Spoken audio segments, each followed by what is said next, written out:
भगवान के भक्त जो सुदामा जी थे, इस संपदा के आने के बाद भी उनकी भक्ति खंडित नहीं हुई। ये अद्भुत संतुलन उन्होंने बनाए रखा। दरिद्रता में कोई कष्ट का भाव नहीं और इतने विलासी राजसी सुख के प्राप्त होने पर कोई प्रसन्नता का भाव नहीं। सुदामा जी दोनों समय समतुल्य रहे।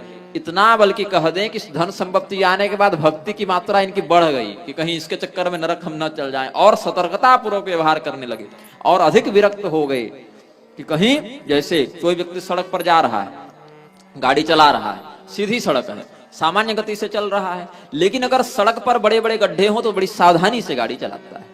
ऐसे ही सुदामा जी के पास जब तक धन नहीं था तब तक जिसके पास धन नहीं उसके लिए विरक्त भाव को धारण करना थोड़ा सरल हो जाता है, लेकिन जिसके पास बड़ा बड़ा महल हो उसके लिए विरक्त भाव को धारण करना कठिन है। तो सुदामा जी और भी अधिक सतर्कता के साथ कि भगवान की दी धन संपदा के कारण मेरी भक्ति कमजोर न पड़ जाए, बड़ी सतर्कता के साथ और भी दृढ़ता से भगवान का स्मरण चिंतन ब्रह्मनिष्ठा का व्यवहार करने लगे और अंततः भगवान को ही प्राप्त कर गए। सुदामा जी के पिता का नाम बहुत लोग पूछते रहते हैं। अब ऐसे प्रश्नों का कोई औचित्य तो होता नहीं, किसके बाप दादा परदादा श्रवण कुमार के माँ बाप और सुदामा जी के माँ बाप, इसके पीछे पूरी जनता पागल है। तो मैं बता देता हूँ, लोग पूछते रहते हैं इसीलिए सुदामा जी का बता देता हूँ। शांतनु और ज्ञानवती ऐसे नाम श्रवण कुमार के माता पिता के मिले हैं कहीं कहीं, कोई स्पष्ट प्रमाण तो नहीं मिला है लेकिन परंपरा में सुनने को मिला है। सुदामा जी का प्रमाण 4 मिला है मुझे। एक सारंगधर नाम गर्ग संहिता के माध्यम से एक विद्वान बताए थे, हालांकि गर्ग संहिता में मुझे मिला नहीं, लेकिन जो बताए वो गर्ग संहिता के माध्यम से बताए थे। और धर्मशील ये नाम ब्रह्मवैवर्त पुराण के माध्यम से एक विद्वान बताए, लेकिन वो भी मुझे नहीं मिला है। शाक्तागमों की जो उपशाखा है निग्रहागम, जो मेरे संप्रदाय के ग्रंथ हैं, जब भगवती ने हमें वो प्रदान किया जिन मात्रा में, तो उसमें सुदामा जी का नाम, सुदामा जी के पिता का नाम है दर्पकर्दम। सुदामा समुद्रिक विप्रो दर्पकर्दम संभव शिरोमणि विरक्तानाम कृष्णस्य दयित सखा। ये हमारे संप्रदाय के शाक्तागमों की शाखा निग्रहागमों के ग्रंथ कहते हैं।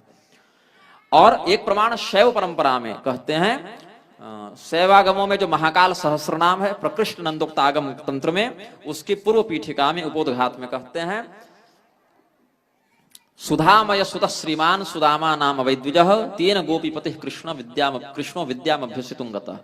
सुधामय नामक ब्राह्मण के पुत्र जो सुदामा जी थे, उनके साथ भगवान कृष्ण गुरुकुल में विद्याध्ययन किए थे। तो दर्पकर्दम और सुधामय ये 2 का तो अध्ययन मैंने किया है।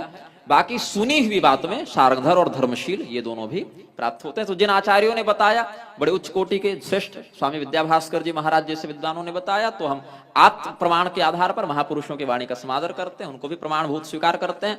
अलग अलग कल्पों में भी घटनाएं घटित होती रहती हैं, तो अलग अलग नाम भेद भी प्राप्त होते रहते हैं।